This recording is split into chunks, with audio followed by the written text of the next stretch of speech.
عالم اسلام کی سربلندی اور عالم طاغوت کی نابودی کے لیے پھر بھی بآواز بلند صلوات۔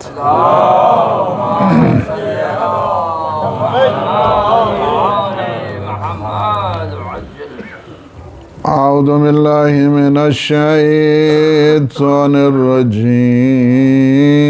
بسم اللہ الرحمن الرحیم۔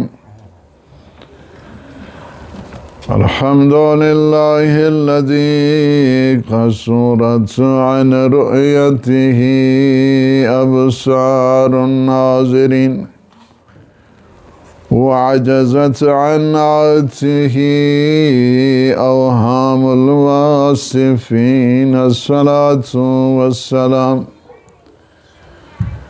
والتحیۃ والاکرام علی النبی المؤید والرسول المسدد المصطفى الامجد المحمود الأحمد سيدنا ونبينا والشفيع ذنوبنا وطبيب نفوسنا أبي القاسم محمد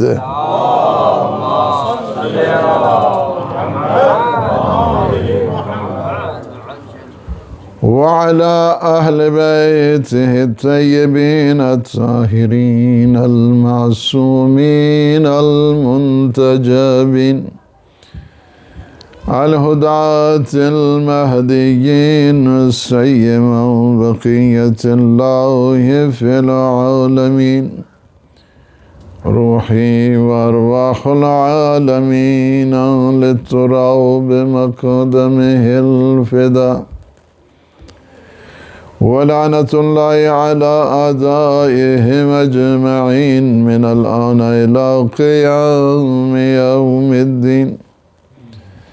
أما بعد، فقد قال الله سبحانه وتعالى في محكم الكتاب المبين: بسم الله الرحمن الرحيم. ومن يعظم شعائر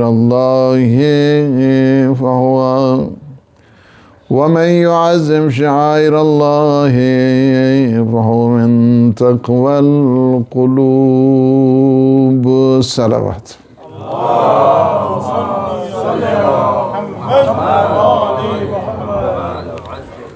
بہت ہی غم سے ڈوبا ہوا دن ہے، اور یعنی عزا کا دن ہے، سوگواری کا دن ہے، ماتمداری کا دن ہے، اور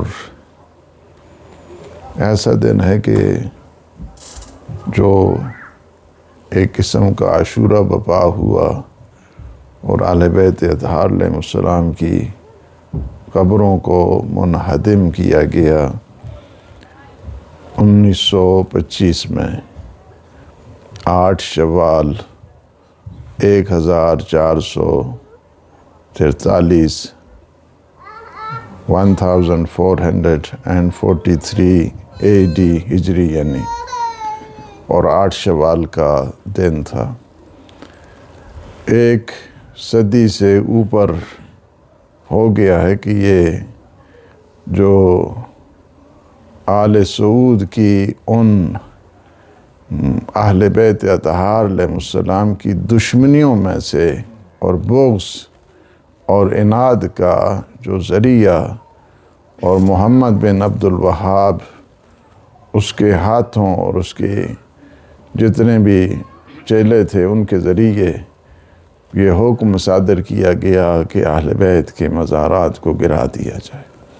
آج وہ یاد ہے حقیقت میں۔ 8 شوال 1443 وہ جو سلسلہ ہے ان شہادتوں کے بعد پھر ان کے مزارات مقدس کہ جہاں پہ وہ مزار تھا امام حسن مجتبی علیہ السلام،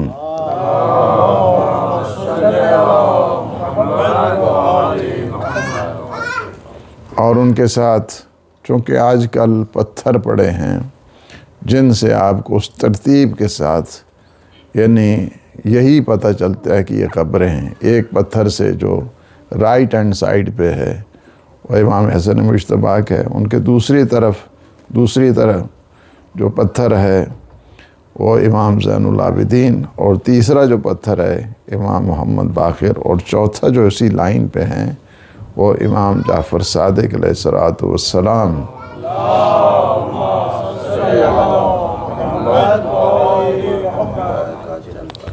اللہ سبحانہ و تعالیٰ نے سورہ حج کی یہ آیت ہے کہ وَمَن يُعَظِّمْ شَعَائِرَ اللَّهِ وَهُوَ مِن تَقْوَى الْقُلُوبِ، کہ جو شخص بھی شعائر پروردگار کی، ذَلِكَ وَمَن يُعَظِّمْ شَعَائِرَ اللَّهِ،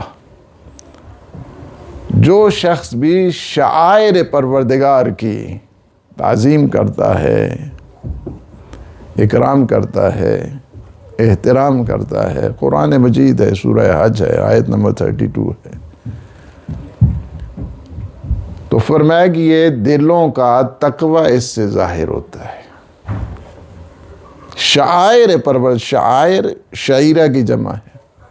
شعیرہ کہتے ہیں علامت کو، نشانی کو، یعنی جو اللہ کی نشانیوں کی تعظیم کرتا ہے. اللہ کی کیا کیا نشانیاں ہیں، اللہ کی نشانیوں کی جو تعظیم کرتا ہے، شاعر اسے کہتے ہیں کہ جس سے دیکھ کر یاد الہی تازہ ہو جائے، جسے دیکھ کر ذکر پروردگار یاد آ جائے، جنہیں دیکھیں تو اللہ کی قدرت یاد آ جائے، جن کے بغیر نہ اللہ کا علم پتہ چلتا ہے نہ اللہ کی طاقت پتہ چلتی ہے. جب انسان دیکھتا ہے کہ جو ممبر سلونی پہ بیٹھ کے کہتا ہے سلونی سلونی قبل ان تفقدونی، جس مخلوق میں اللہ نے وہ علم رکھا ہے اس خالق میں اللہ نے کتنا علم ہے، یعنی اس کے ذریعے انسان سمجھتا ہے. یہ شعیرہ ہے، یہ شاعر ہے. اللہ کی طاقت کا ہمیں کیسے پتہ چلتا؟ اللہ کی طاقت کا ہمیں تو نہیں پتا، ہمارے پاس تھوڑا اللہ آیا ہے کہ ہم کہیں کہ میری طاقت اتنی ہے. اللہ کے بندے ایسے ہیں، جیسی نشانیاں اللہ نے بھیجی ہیں، اللہ نے ایسی آیات کو بھیجا ہے. بہت خوبصورت جملہ ہے حضرت آیت اللہ العظم آغا خوئی کا، مرحوم علی اللہ مقامہ، ان کی تفسیر ہے نا، تفسیر البیان، ایک ہی جلد انہوں نے لکھی، اور جب انہوں نے دیکھا تفسیر المیزان کو تو انہوں نے پھر چھوڑ دی تفسیر لکھنا. یہ اتنی اچھی تفسیر آ رہی ہے تو پھر دوبارہ ٹائم جو ہے لگانے کی اس پہ ضرورت نہیں. پہلی جو ہے اس میں جو پہلی جلد ہے، جب ہم نے اس کو کوٹ کیا، اپنی جو تفسیر ہے تفسیر سورہ توحید، اس میں بھی اس جملے کو کوٹ کیا. فرماتے ہیں کہ اللہ کی دو کتابیں ہیں، ایک کتاب تکوین ہے اور ایک کتاب تدوین ہے. کتاب تکوین کو دیکھنا ہے تو کائنات کو دیکھو، اور کتاب تدوین کو دیکھنا ہے تو محمد و آل محمد کو دیکھو. یہ اللہ کی آیات، یہ اللہ کی نشانیاں ہیں، یہ اللہ کے شاعر ہیں. انہیں دیکھو. اللہ کی طاقت کیسے پتہ چلے؟ ہمیں کیسے پتہ چلے؟ کو اللہ ہمارے پاس تھوڑا آیا ہے. اللہ نے ایسے جلوے بھیجے ہمارے لیے کہ جو ڈوبے ہوئے سورج کو عصر تک کھینچ کے لے کے آئے. بندہ کہتا ہے جس کی مخلوق میں اللہ نے وہ طاقت رکھی ہے، اس خالق میں کتنی طاقت ہوگی. ہر کے در آفاق گردد بو تراب، ڈاکٹر اقبال کا ہے نا، ہر کے در آفاق گردد بو تراب، باز گرداند ز مغرب آفتاب. ہم بو تراب اسے مانتے ہیں کہ جو ڈوبے ہوئے سورج کو عصر تک کھینچ کے لے آئے. بو تراب بنتے شاعر، ذالک ومن یعظم شعائر اللہ، کہ جو اللہ کے شاعر کی تعظیم کرتے. تعظیم اس کو سمجھنے کے لیے میں سمجھتا ہوں کہ تھوڑا سا مقدمہ کی ضرورت ہے. تعظیم دیکھیں تین چیزیں ہیں. ایک اطاعت ہوتی ہے، تھوڑی سی علمی گفتگو ہو جائے تو کوئی حرج ہے؟ صلوات پر محمد و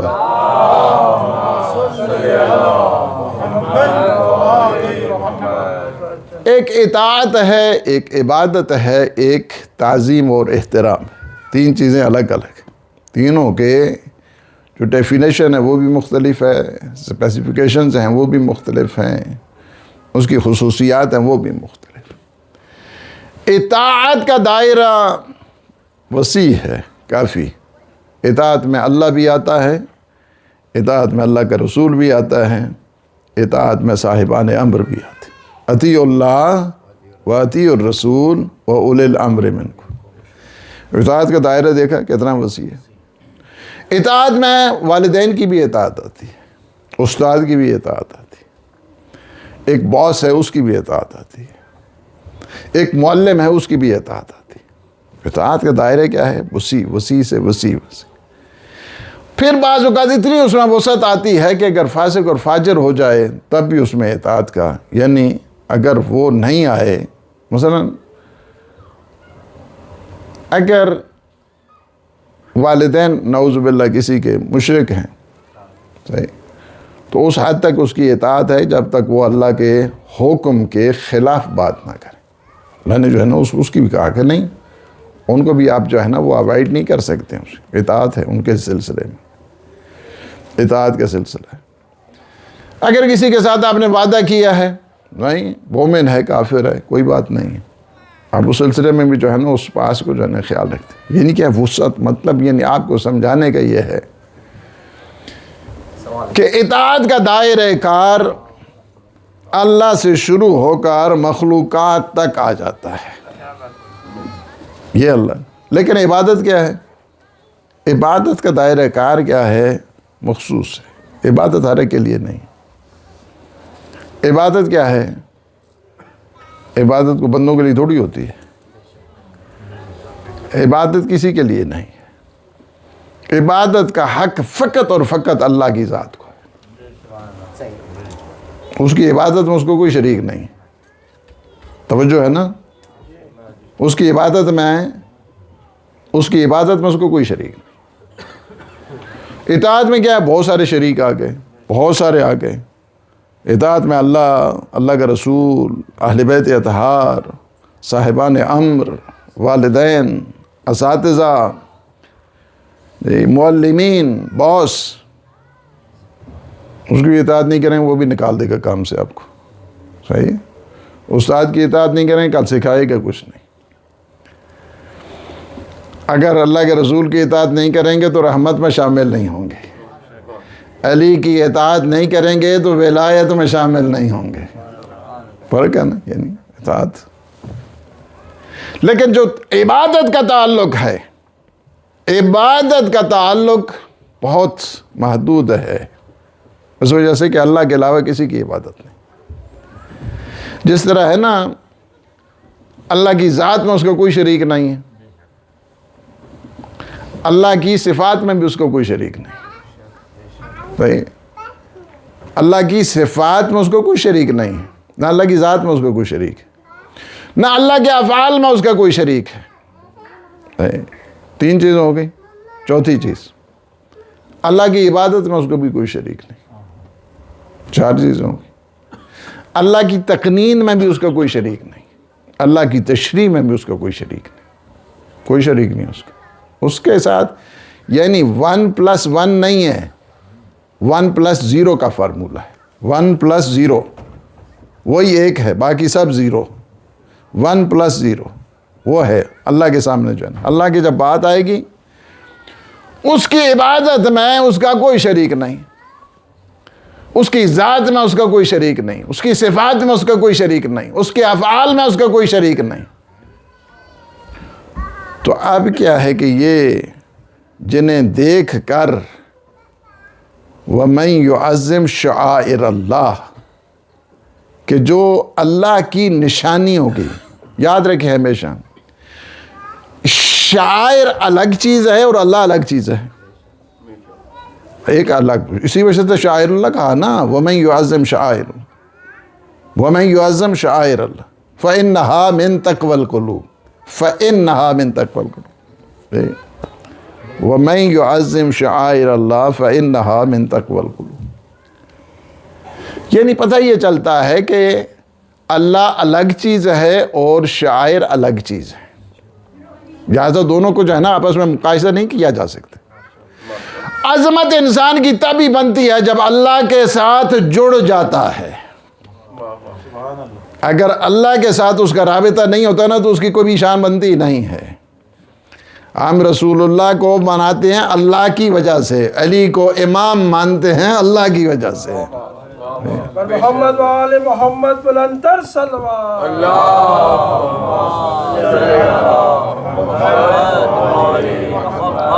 ہر ایک کی عظمت جڑی ہوئی ہے اللہ کے ساتھ۔ اللہ کے ساتھ جب رابطہ برقرار ہو جاتا ہے تو اس کی عزت اور عظمت میں اضافہ ہو جاتا ہے۔ بیت تو سارے بیت ہیں، لیکن جب بیت اللہ کہا جاتا ہے عظمت بڑھ جاتی ہے۔ بیت اللہ ہے، اللہ کے ساتھ جڑ گئے۔ رسول تو بہت ہیں، لیکن جب رسول اللہ کہا جائے گا تو عظمت اور بڑھ جائے گی۔ علی ولی اللہ جب کہا جائے گا عظمت اور بڑھ جائے گی۔ یعنی کیا ہے کہ سب کا رشتہ جڑا ہوا ہے اللہ کے ساتھ۔ شعائر اللہ، وَمَن يُعَظِّمْ شَعَائِرَ اللَّهِ وَمَن يُعَظِّمْ شَعَائِرَ اللَّهِ فَإِنَّهَا مِن تَقْوَى الْقُلُوبِ۔ یہ دلوں کا ہے، یعنی کہ اعضاء و جوارح کا تقوی اور ہوتا ہے اور دل کا تقوی اور ہوتا ہے۔ فرماتے ہیں اگر دلوں کا تقوی چاہیے نا تو شاعر اللہ کی تعظیم کر، شاعر اللہ کی تعظیم۔ دل تب متقی بنتا ہے جب شاعر پروردگار کی تعظیم کی جاتی۔ تو آپ نے دیکھا پہلی چیز کیا ہے؟ پہلی چیز ہے اطاعت۔ اطاعت کا دائرہ کار از وائڈر،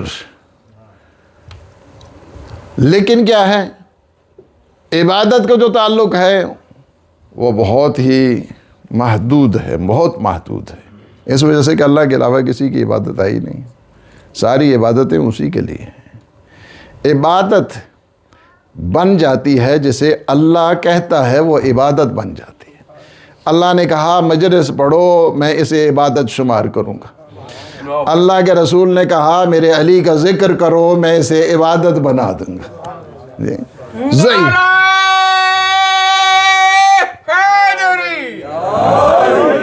فرمایا تم علی کے چہرے کی طرف دیکھو ہم اسے عبادت بنائیں گے۔ کیا ہے؟ النظر الی وجہ علی ابن ابی طالب عبادت۔ علی کے چہرے کی طرف دیکھنا عبادت ہے۔ مجلس سجاؤ علی کے نام کی، ہم اسے عبادت بنا دیں گے۔ زیروا مجالسکم بذکر علی ابن ابی طالب لأن ذکرہ ذکری وذکری ذکر اللہ وذکر اللہ عبادہ۔ اپنی مجالس کو میرے بھائی علی کے ذکر سے سجایا کرو، چونکہ ان کا ذکر میرا ذکر ہے اور میرا ذکر اللہ کا ذکر ہے اور اللہ کا ذکر عبادت ہے۔ محمد وآل محمد بلندر صلوات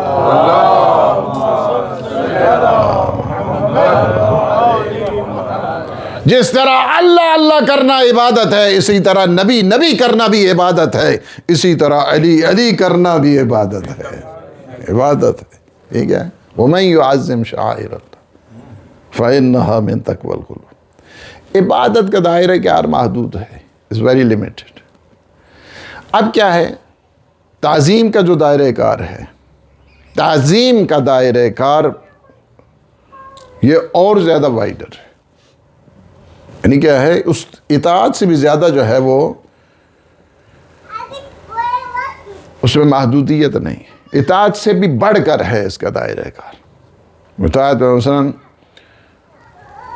آتے تھے پیغمبر اسلام آ گئے، ائمہ اہل بیت علیہ السلام آ گئے، اللہ آ گیا، والدین آ گئے، لیکن کیا ہے؟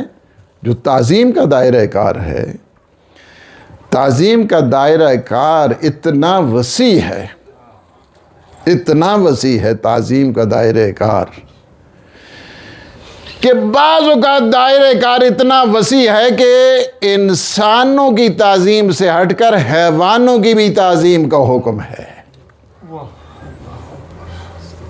کتنے وسعت ہے اس میں، کتنی ظرفیت ہے اس میں، کتنی کیپیبلٹی ہے اس میں، کتنا وائڈر کانسیپٹ ہے یہ، یعنی جو تعظیم کا تعلق ہے۔ بعض اوقات انسان نہ فقط انسانوں کی تعظیم کرتا ہے، استاد آ گیا وہ تو حکم ہے، ٹھیک ہے، کالنے میں آگے اٹھ کے آپ کھڑے ہو گئے، ٹھیک ہے، ایک الگ چیز ہے۔ لیکن بعض اوقات یہ ہوتا ہے کہ استاد کی طرف سے ایک بھیجا ہوا خادم آ گیا، آپ اس کے لیے بھی اٹھتے ہیں؟ اس کے لیے کیوں اٹھتے ہیں؟ استاد تھوڑا ہے وہ. کہتے ہیں نہیں، یہ ہمارے استاد کا بھیجا ہوا ہے. آپ دیکھیں نا، بعض اوقات استاد کے بیٹا آتا ہے، آپ اس کے لیے بھی کھڑے ہو جاتے ہیں. استاد تھوڑا ہے وہ بیٹا. لیکن کہتے ہیں کہ نہیں، اس کی نسبت جو ہے نا اس استاد کے ساتھ جڑی ہوئی ہے. اس کی نسبت استاد کے ساتھ. یعنی کیا ہے کہ بعض اوقات نسبتوں کے ذریعے شیطان کی سب سے بڑی خطا پتہ ہے کیا تھی؟ سب سے بڑی جو غلطی شیطان نے کی ہے، شیطان نے جو غلطی کی اس نے نسبت کو نہیں پہچانا. اللہ نے کہا کہ جسے میں نے اپنے دونوں ہاتھوں سے بنایا ہے، یعنی دونوں طاقتوں سے بنایا ہے. یعنی کیا ہے؟ Inner power, outer power. اسے میں نے روحانی طاقت دی، اسے میں نے انسانی طاقت دی، اسے میں نے ظاہری طاقت دی، اسے میں نے باطنی طاقت دی. میں نے اسے اتنی بڑی بڑی طاقتوں سے نوازا، میں نے اسے دونوں ہاتھوں سے بنایا. کیوں نہیں تم نے اس کی تعظیم کی؟ کہا خلقتنی من نار و خلقتہ من طین. یا اللہ تو نے آدم کو مٹی سے بنایا ہے اور مجھے تو نے آگ سے بنایا ہے. آگ جہاں پہ بھی جلاؤ گے بلندی کی طرف جاتی ہے، مٹی کو جہاں بھی پھینکو گے تنزل کی طرف جاتی ہے. لہٰذا میں آدم سے افضل ہوں، انا خیر منہ. لیکن چونکہ اس نے مٹیریل کو دیکھا تھا، میٹر کو دیکھا تھا، مادہ کو دیکھا تھا. ہمیشہ جتنی شیطانی طاقتیں ہوتی ہیں نا مادہ کو دیکھتی ہیں. آپ بھی مٹی ان کے سامنے رکھ دو تو پتہ چل جائے گا. وہ کہتے ہیں یہ تو مٹی ہے، یہ تو مٹی ہے، یہ تو کچھ نہیں ہے. کہا کہ یہ آدم کو یا اللہ تو نے مٹی سے خلق کیا، مجھے تو نے آگ سے پیدا کیا ہے.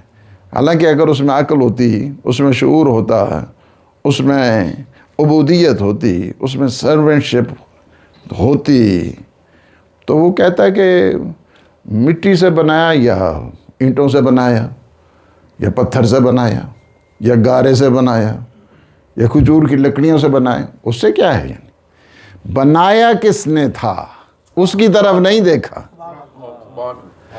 بنایا کس نے تھا اس کی طرف نہیں دیکھا، اس نے مٹیریل کو دیکھا ہے. مٹیریل کو جو دیکھتے ہیں نا وہی شیطان ہوا کرتے ہیں. اس وجہ سے اسے یہ دیکھنے کی ضرورت نہیں تھی، اسے یہ دیکھنا چاہیے تھا اس کی نسبت کس طرف جا رہی ہے. کپڑے تو سارے ہوتے ہیں، یہ میری قبا کا کپڑا ہے، اسی سے ہم قرآن کا اگر غلاف بنا لیتے ہیں، اس قبا کو تو کوئی نہیں چومتا ہے، قرآن کے غلاف کو چومتے ہیں، اس وجہ سے کہ اس کی نسبت اللہ کی طرف ہو رہی ہے. اسی طرح مسجد کی وہی اینٹیں آپ کے گھر پہ لگی ہوتی ہیں، وہی اینٹیں آپ کے مسجد میں لگی ہوتی ہیں. فرق تو نہیں ہوتا نا، اینٹوں میں تو کوئی فرق نہیں. جو اینٹیں آپ کے گھر میں لگی ہیں وہی اینٹیں آپ نے مسجد میں لگائی. لیکن کیا ہے، جو مسجد کی اینٹیں ہوتی ہیں اسے انسان چومتا ہے، اور جو گھر والی اینٹیں ہوتی ہیں اسے نہیں چومتا ہے. اس وجہ سے کیوں؟ اس وجہ سے کہ ان اینٹوں کا جو تعلق ہے، ان اینٹوں کی جو نسبت ہے اللہ کی طرف ہو گئی ہے. اس وجہ سے ہم اس کا احترام کرتے ہیں، تعظیم کرتے ہیں. جتنی بھی ہے، کپڑے تو بہت ہوتے ہیں، لیکن جب وہ کپڑے علم حضرت عباس کا حصہ بنتے ہیں تو تعظیم کرتے ہیں. کپڑے تو سارے وہی بعض ممکن خواتین اپنے سر پہ کرتی ہوں، اسے تو کوئی نہیں چومتا ہے. لیکن جب حضرت عباس کے علم کے ساتھ جڑ جاتی ہے یہ نسبت، اب وہ کپڑا نہیں رہتا ہے، علم حضرت عباس کا وہ حصہ بن جایا کرتا ہے. اس وجہ سے ہم اس کی تعظیم. وَمَن يُعَظِّمْ شَعَائِرَ اللَّهِ، جو اللہ کی نشانیوں کی تعظیم کرتا ہے، فَإِنَّهَا مِن تَقْوَى الْقُلُوبِ، تو یہ کیا ہے؟ دلوں کا تقوی. دل کا تقوی اگر پہچاننا ہے نا تو نسبتوں کی ہمیشہ تعظیم کرتا رہے گا. یہ ہے، یہ منزل بتائی. ضروری نہیں ہوتا. اللہ نے دیکھیں قرآن میں ہے ان صفا والمروہ، ان صفا والمروہ من شعائر اللہ. یہ جو صفا اور مروہ ہے نا دونوں پہاڑیاں ہیں. اگر آپ پہلے جاتے ہیں نا، جو انہوں نے حج کیا ہے میں نے 97 غالباً 97 میں کیا پہلا حج، مولا امام زمان اجل اللہ تعالی فرمائے.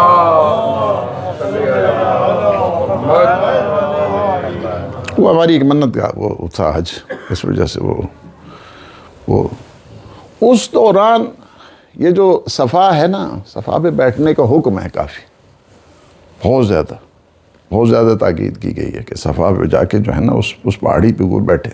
اس وقت ہم بیٹھتے تھے، پہاڑی جو 97 98 کی میں بات کر رہا ہوں، اس وقت پتھر ہوتے تھے، کھردرے قسم کے پتھر تھے، تیز قسم کے جو ہے نا پتھر ہوتے تھے، لیکن بیٹھتے تھے وہاں پہ قرآن پڑھتے تھے۔ آج کل تو ایک شیشہ لگا دیا گیا ہے اور کچھ کیمیکل لگا کے وہاں پہ، یعنی اس کے اثرات اب بھی تو نظر آتے ہیں کہ پہاڑی تھی، ابھی ٹھیک ہے، لیکن اس ٹائم وہ نہیں تھا، اس ٹائم بہت زیادہ۔ بعد میں دیکھا کہ چونکہ ہمارے ہاں جو روایات ہیں، حدیث ہیں، علی کے ماننے والے ہی وہاں بیٹھتے تھے، اس وجہ سے انہوں نے کہا کہ اس سلسلے کو ختم کر دیا جائے۔ یعنی فقط یہ نہیں ہے، جس چیز کی نسبت علی کے ساتھ جڑ جائے ان کا بغض وہاں پہ جو ہے روشن ہو جاتا ہے، اس طرح ہوتے ہیں ان کے وہاں پہ دیکھتے، کیونکہ ہمارے یہاں روایات میں، حدیث میں بیٹھنے کا بہت زیادہ حکم، وہاں پہ بہت زیادہ تاکید ہے، دعاؤں کی تاکید ہے، رزق و روزی کے لیے جو ہے نا، بعض کے لیے اب بھی بیٹھے وہاں پہ، ضروری نہیں ہے کہ اگر بیٹھنے دیں تو، یعنی یہ ہے صفا اور مروہ۔ صفا سے آپ سٹارٹ کرتے ہیں اپنی سعی کا اور مروہ پہ ختم کرتے ہیں۔ یہ بڑی چیزیں ہوتی ہیں، کچھ مسائل ایسے ہیں کہ جب تک انسان پریکٹیکلی نہیں کرتا ہے اس وقت تک اس کو سمجھ نہیں آتی ہے۔ ایک بہت بڑا نام ہے، بہت بڑے عالم ہیں، اب میں ان کا نام لوں گا تو سارے جانتے ہیں۔ اب 7 راؤنڈ کا ہیں نا، 7 چکر ہیں، یعنی صفا سے شروع ہونا ہے اور مروہ تک جائیں گے تو 1، مروہ سے آئیں گے پھر صفا 2، پھر صفا سے جو ہے وہ جائیں گے مروہ تک 3، اسی طرح، یعنی اینڈ کیا ہوگا، صفا سے شروع کریں گے اور مروہ پہ ختم کریں گے۔ اب انہوں نے کہا 7 چکر ہیں تو انہوں نے دونوں کو 1 شمار کیا، صفا سے مروہ 14 بنائے چکر۔ جب 14 چکر ہو گئے تو دوسرے نے کہا یہ کیا کر دیا آپ نے، ہم نے تو کب سے کر لیا۔ کہا کہ میں نے بھی 7 چکر۔ بعد میں اوہو، یہ تو 14 تو ویسے ہی گئے، یہ 14 جو ہے نا ویسے، چونکہ باطل ہو گیا نا، صحیح تو باطل ہو گئی ہے۔ اسی وجہ سے مجتہدین بھی کہتے ہیں کہ 2 کام ایسے ہیں کہ جب تک انسان اس کو ایکسپیرینس نہیں کرتا ہے اس وقت تک اس کے جو مسائل ہیں انہیں نہیں سمجھتا ہے، جن میں سے ایک حج ہے اور دوسرا میں نہیں یہ بھی بتا سکتا چونکہ آپ اس میں مبتلا نہیں ہیں۔ 2 چیزیں، جب تک یہ دونوں کے مسائل، کیونکہ آپ جتنا پڑھتے رہیں گے، جب تک آپ پریکٹیکلی نہیں کریں گے آپ کو سمجھ نہیں آتی۔ اسی وجہ سے بعض مجتہدین جن کو پہلا اگر حج ہے تو وہ نیابت ہی نہیں دیتے تھے، نیابت بول کہتا نہیں یہ کسی نہ کسی جگہ جا کے جو ہے نا ٹھوکر کھا جائے گا، لہٰذا وہ ان کو مجتہدین کے پاس مثلا جو آتے تھے نائب، حج بدل جس کو آپ کہتے ہیں، کسی کے لیے حج کرنا، تو کہتے تھے پہلے حج کیا ہے، کر نہیں پھر نہیں دیتے، اس کو حج نیابتی نہیں دیتے تھے، حج بدل نہیں دیا کرتے تھے۔ اس کی وجہ یہ ہے کہ بہت وہ ہوتا ہے، یعنی کہیں نہ کہیں پہ جو ہے نا وہ مسٹیک ہوتی ہے۔ میں نے بہت بڑے آدمی کا میں نے نام تو نہیں لیا میں نے، لیکن میں نے ان کا کام بتا دیا آپ کو۔ صلوات بر محمد۔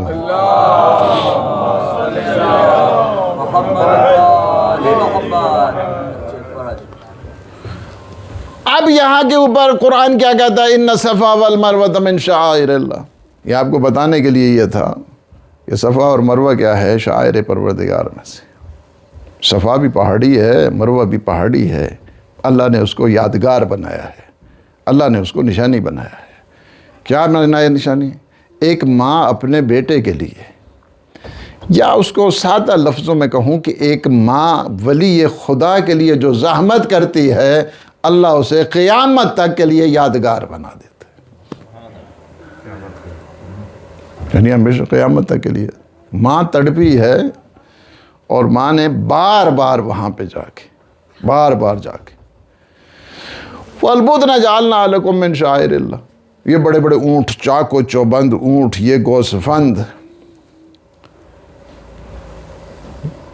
یہ جو آپ قربانی کرتے ہیں، قرآن نے سے کیا کہ والبدن، یہ جو بدن ہیں، یہ اونٹ ہیں، چوپائے ہیں، بھیڑ بکریاں ہیں، یہ بھی فرمائیں گے یہ بھی شاعر پروردگار میں سے۔ آپ لوگوں کے نہیں پتہ، ہمارے ہاں جب چھوٹے ہوتے تھے تو بعض یہ جو قربانی والے بکرے ہوتے تھے ان کو رنگ لگا دیتے تھے۔ اب پتہ نہیں ہے یا نہیں ہے، لیکن اس ٹائم پہ یہ ہوتا تھا۔ جب رنگ لگاتے تھے ان قربانی والے بکروں کو، مثلا 15 دن 20 دن وہ جس کی اس میں کھیت میں چلو، کوئی اس کو کوئی کچھ نہیں کہتا تھا، کوئی بھی نہیں اس کو، وہ جتنا مرضی ہے چڑھتے رہیں، جتنا مرضی ہے کھاتے رہیں، جتنا مرضی ہے کسی کا، کوئی نہ ان کو مارتا تھا نہ ان کو کھانے سے روکتا تھا۔ کہتے ہیں یہ چند دنوں کے بعد قربانی ہو جانا ہے، سب احترام کرتے تھے، وہ بکروں کا احترام کرتے۔ آپ نے دیکھا کہ حجر اسود ہے، یعنی آپ تعظیم کا دیکھیں نا دائرہ ہے، تعظیم کا تعلق انسانوں سے ہی بڑھ کر پھر کیا ہے، پتھروں تک آ گیا ہے، پتھروں سے ہٹ کر حیوانوں تک آ گیا ہے۔ اب یعنی اس کو اگر چلے جائیں حجر اسود کو، حجر اسود اس وجہ سے کہ سب سے پہلے پتھروں میں جس نے ولایت علی کا اقرار کیا وہ حجر اسود ہے۔ اس وجہ سے اللہ نے قیامت تک کے لیے اس کی تعظیم کو کہا، قیامت تک کے لیے۔ اب کیا ہے کہ آپ اتنا رش ہوتا ہے وہاں تو جا نہیں سکتے، اب سر پھنسانا ہے یا سر جانا ہے مشکل ہو جائے گی۔ اس وجہ سے حکم کیا دیا گیا کہ آپ اگر وہاں پہ نہیں جا سکتے تو آپ دور سے کھڑے ہو کر اپنے ان ہاتھوں کو اس کی طرف استعلام، اس کو اصطلاح فقہی اعتبار کے ساتھ اس کو کہتے ہیں استعلام کرو، دور سے کھڑے ہو کر اس طرح جو ہے نا اشارہ کرو کہ اللہ اکبر کہہ دو، تو تمہارا وہ جو سلسلہ ہے نا طواف کا شروع ہو جائے گا۔ اب وہاں سے تو استعلام آپ نے کر کے آپ نے اپنے طواف کا آغاز کر دیا، ہم نے یہاں پہ انگشت شہادت سے کہہ دیا السلام علیکم یا ابا عبداللہ، تو ہمارا سلام نہیں ہوتا، یہ بدعت ہو جاتا ہے۔ تم وہاں پہ استعلام کرو تو وہ عقیدت اور توحید بن جاتی ہے، اور جب ہم یہاں پہ کھڑے ہو کر اپنا رخ کر کے مولا حسین کی بارگاہ میں کہیں السلام علیکم یا ابا عبداللہ اور شہادت دیں، تو یہ کیوں نہیں تمہیں سمجھ آتی کہ نہ یہ شرک ہے یا نہ بدعت ہے؟ دائرہ کار شعائر کا بڑھتا جا رہا ہے۔ یعنی کیا ہے، تعظیم میں کیا ہے، انسان بھی شامل ہے، تعظیم میں کیا ہے، حیوان بھی شامل ہے، تعظیم میں کیا ہے، نوکر چاکر بھی شامل ہے، تعظیم میں کیا ہے، بچے بھی شامل ہیں، تعظیم میں کیا ہے، پتھر بھی شامل ہیں۔ تعظیم یعنی دائرہ کار اتنا اس کی وسعت آ گئی ہے۔ ان صفا والمروۃ من شعائر۔ اب یہی چیز تھی نا، اسی چیز کو میرے مولا نے اس خطبے میں جو شام والا خطبہ تھا، شام والا، اس میں کہا کہ انا ابن مکہ و منا، اس خطبے میں انا ابن مکہ و منا انا ابن زمزم و صفا، میں فرزند مکہ ہوں، میں فرزند زمزم ہوں، میں فرزند صفا ہوں، میں وہ ہوں کہ کعبے کی جو تولیت ہے وہ میرے پاس ہے۔ اگر زمزم کا پانی ہر مرض کی دوا ہے تو ہم بھی ہر مشکل کے مشکل کشا ہیں۔ انا ابن زمزم و صفا انا ابن مکہ و منا، اگر میں فرزند منا ہوں۔ حضرت ابراہیم نے ایک قربانی دی تھی اور میں ابھی 72 قربانیاں دیکھی، 72 قربانی، یہ بڑی عظیم تاریخ ہے، اور جہاں پہ 5 معصوموں کا تذکرہ ہے۔ ایک چیز کہ جس کے لیے آج تک سمجھ نہیں آتی، کہتے ہیں نا حضرت آیت اللہ العظمیٰ آخوئی کے ہاں ایک مجلس ہوتی، 3 مجلسیں ان کے ہاں ہوتی تھی، ہمارے ہاں ہر جگہ پہ، رہبر معظم کے ہاں میں خود گیا ہوں، وہاں پہ 3 مجلسیں ہوتی تھی، شہادت کی 3 مجلس، بی بی کی شہادت کی، اکثر جگہ پہ 3 مجالس ہوتی۔ وجہ اس کی کیا ہے؟ حضرت آیت اللہ العظمیٰ آخوئی کے ہاں مجلس جو پڑھ رہے تھے ان کے داماد کے یہاں ہوتی تھی، پھر جاتے تھے، اور ہمارے یہاں یہ ہوتا ہے کہ جن کے یہاں مجلس ہوتی ہے پھر وہ دروازے کے پاس بیٹھتے، جوتوں کے پاس بیٹھتے۔ حضرت آیت اللہ العظمیٰ خوئی بھی جوتوں کے پاس بیٹھے ہوئے تھے، دروازے کے پاس۔ تو جو مقرر تھے، خطیب تھے، مصائب پہ جب پہنچے تو انہوں نے کہا کہ میں ایک مرج جہان کی مجلس میں ہیں، ان کے گھر کی مجلس ہے، بس میں ایک ہی کویسچن کرتا ہوں، ایک سوال کرتا ہوں کہ فقط بتا دیں کہ بی بی کی قبر مطہر کہاں ہے، بس۔ چونکہ آج تک کسی کو نہیں پتہ ہے، آج تک کسی کو خبر نہیں ہے کہ بی بی کی قبر کیا ہے، جنت البقیع میں ہے یا حجرے میں ہے یا پیغمبر کے روضے اور ریاض الجنہ کے درمیان کوئی جگہ ہے۔ اس وجہ سے یہ حکم دیا گیا ہے کہ تینوں جگہ پہ آپ زیارت بی بی پڑھا کریں۔ اس جگہ پہ جہاں پہ بی بی کا حجرہ تھا، اس وجہ سے کہ وہاں پہ سامنے کیا ہے، اسے باب جبریل کہتے ہیں۔ باب جبریل کیا ہے؟ مستحب یہی ہے کہ جب بھی آپ جائیں تو باب جبریل سے داخل، لیکن منع کیا گیا۔ پھر بعد میں ہم ایسے 25 سال پہلے جاتے تھے تو اس وقت اتنی نہیں تھی سختی، بعد میں دیکھا کہ سیارہ شیعہ تو یہیں سے آتے ہیں، یہیں سے آ کر باب جبریل سے۔ کیوں باب جبریل کہتے ہیں؟ اس وجہ سے کہ باب جبریل سب سے پہلے جبریل سیدہ کی بارگاہ میں جاتے تھے، اس کے بعد پیغمبر کی بارگاہ میں جاتے تھے۔ سامنے جو حجرہ ہے نا، باب جبریل کے سامنے جو حجرہ ہے وہ بی بی کا حجرہ تھا۔ آتے ہوئے بھی زیارت ہوتی تھی، جاتے ہوئے بھی زیارت ہوتی تھی۔ اسی وجہ سے سلیمان ابن قیس ہلالی، وہ حضرت سلمان فارسی سے پوچھا، چونکہ ہمیشہ یہی ہے، حضرت جبریل بھی آتے تھے نا بی بی کی بارگاہ میں تو پہلے اجازت طلب کیا کرتے تھے۔ حضور بھی جب آتے تھے دروازے پہ تو پہلے اجازت طلب کیا کرتے تھے، آتے تھے السلام علیکم یا اہل بیت النبوہ، اے اہل بیت نبوت میرا سلام ہو آپ پہ۔ حضور بھی نہیں جاتے تھے بغیر اجازت کے، اس کے بعد جبریل امین بھی نہیں جاتے تھے بغیر اجازت کے۔ ہاں اس کے بعد کہتے سلیم ابن قیس، انہوں نے کہا کہ سلمان تم تو وہیں پہ تھے، تم نے سارا واقعہ دیکھا ہے، اچھا یہ بتاؤ کہ کیا انہوں نے بغیر اجازت کے گھر کے اندر چلے گئے تھے یا اجازت انہوں نے لی تھی؟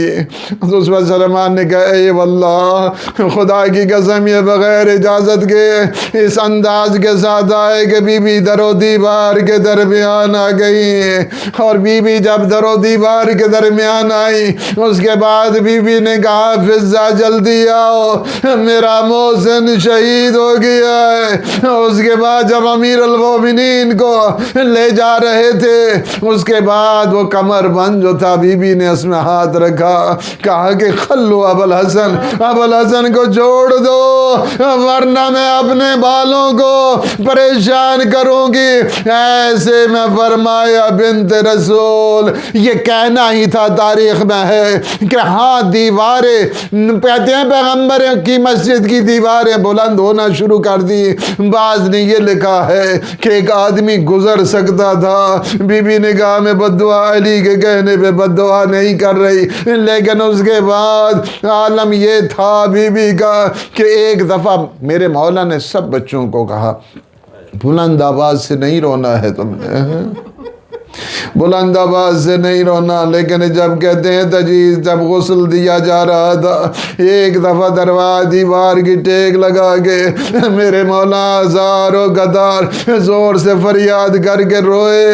اس کے بعد ایک جملہ کہا یا رسول اللہ میں آپ کی امانت آپ کے حوالے کر رہا ہوں، لیکن پہلو شکستہ ہے، ہائے پہلو شکست ہے، دونوں پہلو میری آقا زادی کے شکست ہوئے۔